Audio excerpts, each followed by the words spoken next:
പിന്നെ ആരാ ഉള്ളത്? പിന്നുള്ളത് എല്ലാരെയും പറഞ്ഞു. അള്ളാഹിനെ പറ്റി എന്താ പറഞ്ഞു? അള്ളാഹ് എല്ലാ ദിവസവും ഒന്നാം ആകാശത്തിലേക്ക് ഇറങ്ങി വരുമെന്നായിരുന്നു. അള്ളാഹ് എല്ലാ രാത്രിയും എല്ലാ അർദ്ധരാത്രിയിൽ തന്റെ റബ്ബ് ഒന്നാം ആകാശത്തിലേക്ക് ഇറങ്ങി വരുമെന്നായിരുന്നു. അപ്പൊ ഒരു പഠിക്കുന്ന കുട്ടി, കോളേജിൽ പഠിക്കുന്ന ഒരു കുട്ടി ചോദിച്ചു, ഇന്ത്യയിൽ അർദ്ധരാത്രി ആകുമ്പോഴാണോ വരിക അല്ലെങ്കിൽ അമേരിക്കയിൽ അർദ്ധരാത്രി ആകുമ്പോഴാണോ എന്ന് ചോദിച്ചു. മുജാഹിദ് മൗലവിമാര് അൽമനാറിൽ എഴുതി വെച്ചതാണേ. 988 സെപ്റ്റംബറിൽ ഈ അൽമനാറിൽ അർദ്ധരാത്രി ആകുമ്പോ എന്ത് ചെയ്യൂ? അള്ളാഹു തആല ഒന്നാം ആകാശത്തിലേക്ക് ഇറങ്ങി വരുമെന്ന്. തന്റെ റബ്ബ് ആകാശത്താണ് എന്നൊക്കെ പറഞ്ഞിട്ട് പറയും. എല്ലാ രാത്രിയും അള്ളാഹു ഒന്നാം ആകാശത്തിലേക്ക് ഇറങ്ങി വരും. അപ്പൊ അമേരിക്കയിൽ രാത്രിയാകുമ്പോ അല്ലെങ്കിൽ ഇന്ത്യയിൽ രാത്രിയാകുമ്പോ എന്ന് ചോദിച്ചു. അപ്പോഴേ പഠിപ്പിക്കുന്ന മാഷി അപ്പോഴാ ആലോചിക്കുന്നത്, ഓ ഇങ്ങനെ ഒരു ചോദ്യം വരുമല്ലോ, ഇതിപ്പോ എന്താ പറയാ? അതിങ്ങനെ രാത്രി തന്നെ ഓരോ സെക്കൻഡ് ഓരോ സ്ഥലത്ത് രാത്രിയാവുമല്ലോ, ഉരുണ്ട ഭൂമിയല്ലേ. ഒരു സ്ഥലത്ത് രാത്രിയായി, ഒരു മിനിറ്റ് കഴിയുമ്പോൾ ഓരോ സ്ഥലത്തായി, ഒരു മിനിറ്റ് കഴിയുമ്പോൾ അങ്ങനെ ഒട്ടായ രാത്രി എപ്പോഴും ഉണ്ടാവുമല്ലോ. അപ്പൊ അള്ള എന്താ ചെയ്യാ? എല്ലാ നാട്ടിലും എത്തണ്ടേ, എല്ലാവർക്കും ഉള്ളവർ അള്ളല്ലേ. അപ്പൊ അള്ള എന്താ ചെയ്യണ്ട്? അള്ള ഇങ്ങനെ കറങ്ങന്നെ, രാത്രി എല്ലാ സ്ഥലത്തും എത്താൻ ഭൂമി കറങ്ങന്നെ. ഈ രൂപത്തിൽ അള്ളഹാനെ കുറിച്ചും പറഞ്ഞു. ഇനി ഇവരെന്താ പറയേണ്ടത്? ഇപ്പൊ ഇവർ നമ്മളെ മുസ്ലിക്കാക്കാൻ നടക്കണേ. ഞാനിത് പറഞ്ഞു വരുന്നത് എല്ലാ വിധത്തിലും പിഴച്ച്. കർമ്മങ്ങളോ, നിസ്കാരത്തിന്റെ ഫർദ് മാറ്റിയൊന്നും ഇപ്പം വായിക്കാൻ സമയമില്ലാതുകൊണ്ട് ഞാൻ പറഞ്ഞില്ല. ഒരു ബുക്കിൽ 9, വേറൊരു ബുക്കിൽ 10, വേറൊന്നിൽ 13. അങ്ങനെയായി നിസ്കാരം പോക്കി. ഒതുവിന്റെ കാര്യം അത് അതിനേക്കാളും പോക്കി. ഒതു മുറിയുന്ന കാര്യം സുബ്ഹാനല്ലാഹ്, പെണ്ണുങ്ങൾ തൊട്ടാ അത് മുറിയുന്നില്ല. കോയക്കുട്ടി ഫാറൂഖിന്റെ ഒരു ബുക്ക് എഴുതി എന്റെ അടുത്തുണ്ട്. അതിലയാൾ പറയുന്നത്, വായു പുറപ്പെട്ടാൽ ഒതു മുറിയണമെങ്കിൽ എന്ത് വേണോ?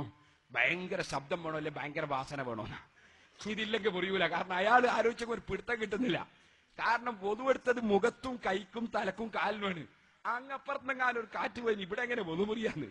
അപ്പൊ അത് പിടുത്തം കിട്ടില്ല. മതൊക്കെ യുക്തിവാദാണല്ലോ. അപ്പൊ അതിന് പിടുത്തം. അപ്പൊ പിന്നെ ഉപ്പർ കണ്ടുപിടിച്ച്, ശബ്ദം ഉണ്ടെങ്കിൽ ചേട്ട് കൂടി കയറും ഇവിടുത്തെ ഒന്ന് മുറിയോലോ, മണം ഉണ്ടെങ്കിൽ മൂക്ക് കൂടി കയറും ഇവിടെ ഉള്ളത് അത് മുറിയോലോ. ഇത് രണ്ടും ഇല്ലെങ്കിൽ മുറിയൂല. അങ്ങനെയാ പാസ്സാക്കിയത്.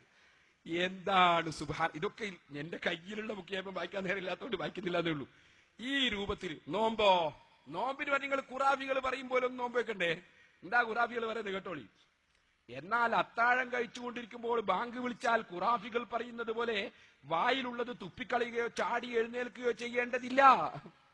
അപ്പൊ അത്താഴം കഴിച്ചുകൊണ്ടിരിക്കുമ്പോ സുബി ബാങ്ക് കേട്ടാൽ ചാടി എണീക്കുകയും വേണ്ട, വായിലുള്ളത് തുപ്പയും വേണ്ട. പിന്നെന്താ നന്നായിട്ട് അങ്ങ് ഇറക്കുക തന്നെ, നന്നായിട്ട് കഴിക്കുക തന്നെ. ഇത് ശബാബ് 98 ജനുവരി 9. ഈ രൂപത്തിൽ നിസ്കാരവും പോക്കി, ഒതുവും പോക്കി, നോമ്പും പോക്കി. സുബ്ഹാനല്ലാഹ്. ഇപ്പൊ ഹജ്ജിനെ പറ്റി ഒരു ലഘുലേഖരി എന്റെ വെട്ടിയിലുണ്ട്. അതിൽ ഹജ്ജിന്റെ റുക്കനും കുറച്ചിരിക്കുന്നു. എല്ലാ അമലുകളും വെട്ടിച്ചുരുക്കി ഔലിയാക്കളെ നിസ്സാരപ്പെടുത്തി, അമ്പിയാക്കളെ നിസ്സാരപ്പെടുത്തി. സുബ്ഹാനല്ലാഹ്. സുന്നികൾ മുഴുവൻ മുശ്രിക്കുകളുമായി. ഇനി ഒന്നും ബാക്കിയില്ല. അവസാനം കൊടിയ സിർക്ക് തന്നെ റസൂലുള്ളാഹിന്റെ അടുത്ത് പോയില്ല. അള്ളാഹിന്റെ റസൂലിന്റെ അനുഗ്രഹം ആഗ്രഹിച്ചാൽ കൊടിയ സിർക്ക്. സെൽസബിയിൽ 984 ഒക്ടോബറിൽ ഉമർ മൗലവി പറയാണ്, എന്താണ് സുബ്ഹാനല്ലാഹ്, ഹജ്ജിന് പോയാലും മദീനത്തും കൂടി പോകുന്ന പതിവ് പിൽക്കാലത്ത് തുടങ്ങി. ഹജ്ജിന് പോയാലും മദീനത്തും കൂടി പോകുന്ന പതിവ് പിൽക്കാലത്ത് തുടങ്ങി. എന്നാൽ ആ പോക്ക് 2 വിധത്തിലാവുന്നു. മദീനത്തെ പള്ളിയിൽ നിസ്കരിക്കുന്നത് അതിപുണ്യമായതുകൊണ്ട് അള്ളാഹുവിന്റെ പൊരുത്തവും അനുഗ്രഹവും കാംക്ഷിച്ചു പോവുക. ഇവരെല്ലാം ബ്രെയിൻ എന്താ പറ്റിയെന്ന്. മക്കയിലെ മസ്ജിദുൽ ഹറാമിൽ നിസ്കരിച്ചാൽ ഉണ്ടാകുന്നതിന്റെ 10-1 പ്രതിഫലം മാത്രമേ മദീനത്തെ പള്ളിയിൽ നിസ്കരിച്ചാൽ കിട്ടുള്ളൂ. അപ്പൊ മക്കയിൽ പോയാൽ പിന്നെ ഇവര് മദീനയിൽ പോകുന്ന എന്തിനറിയോ? മക്കയിൽ 1 കോടിയാണെങ്കിൽ മദീനയിൽ 10 ലക്ഷം. മക്കയിൽ 10 ലക്ഷം ആണെങ്കിൽ മദീനയിൽ 1 ലക്ഷം.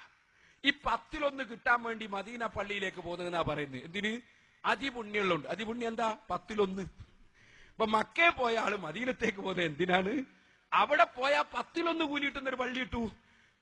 മക്കയിലെ പള്ളി 10 ഇരട്ടി കൂലി കിട്ടുന്നതാണ്. ഈ 10 ഇരട്ടി കൂലി കിട്ടുന്ന സ്ഥലത്ത് മുജാഹിദികൾ മദീനത്ത് പോകുന്നത് എന്തിനാ? 10-1 കിട്ടുന്ന പള്ളിയിലേക്ക് വന്ന് 10% കിട്ടുന്ന പള്ളിയിലേക്ക് പോവാണ്. കാരണം അതിപുണ്യാണ് 10%.